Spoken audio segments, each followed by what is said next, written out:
Ce n'est pas une impression, mais une évidence. Les salons du livre marchent toujours mieux en France qu'en Belgique. Plus de monde, plus de ventes. Demandez à Christine Brunet qui vient de participer avec ses thrillers policiers au 26e carré des écrivains de Marseille où étaient attendus 133 auteurs. Historiens, biographes, chroniqueurs, journalistes, photographes, poètes, dessinateurs, tous amoureux de Marseille. Alors cette manifestation qui dure 2 semaines accueillit ainsi plus de 3600 auteurs en 26 ans. Elle est devenue d'ailleurs une véritable institution dans le monde littéraire de la cité phocéenne. Et elle se déroulait cette année dans le hall du centre commercial Bourse, près du Vieux-Port. Eh bien, comme vous l'avez dit, le Comité de Marseille a été fondé en 1911, donc c'est une vieille association, reconnue d'utilité publique en 1924, et le but c'était la défense et la protection et la valorisation du patrimoine marseillais. Patrimoine au sens large, bien sûr les vieilles pierres, les monuments, mais aussi le patrimoine naturel, je pense au Calanque à Marseille par exemple, ou le patrimoine culturel. Donc au fil du temps, ce comité a bougé et puis en 1992, vous avez eu l'idée de créer ce qu'on appelle aujourd'hui le carré des écrivains. Pourquoi ?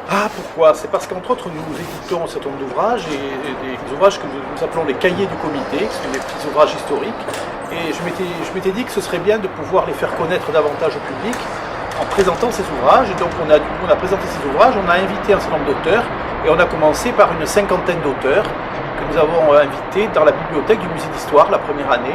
On ne pensait pas qu'il y aurait un tel engouement de la part des Marseillais, puisque le Centre Bourse accueille chaque année près de 26 000 personnes ce jour-là, et on ne pensait pas que 26 ans après, nous serions encore là. Le but, c'est de faire connaître Marseille à travers tous les livres qui paraissent, que ce soit des livres biographiques, des livres historiques, de la bande dessinée, des livres pour enfants, des livres de photos, quelle que soit la thématique, il faut que Marseille soit présente dans le livre. L'année dernière et les années précédentes, a priori, vous étiez en partenariat avec la FNAC. Oui. Cette année, vous avez changé, vous êtes en partenariat avec la très célèbre librairie Maupetit à Marseille, qui est sur la Canebière. Est-ce que c'est du fait de cette exposition en Canebière, etc. ou est-ce c'est parce que vous souhaitiez changer en fait Non, c'est parce que la FNAC avait de plus en plus de difficultés à assurer l'approvisionnement des livres, la gestion des livres, parce que le fonctionnement est assez lourd.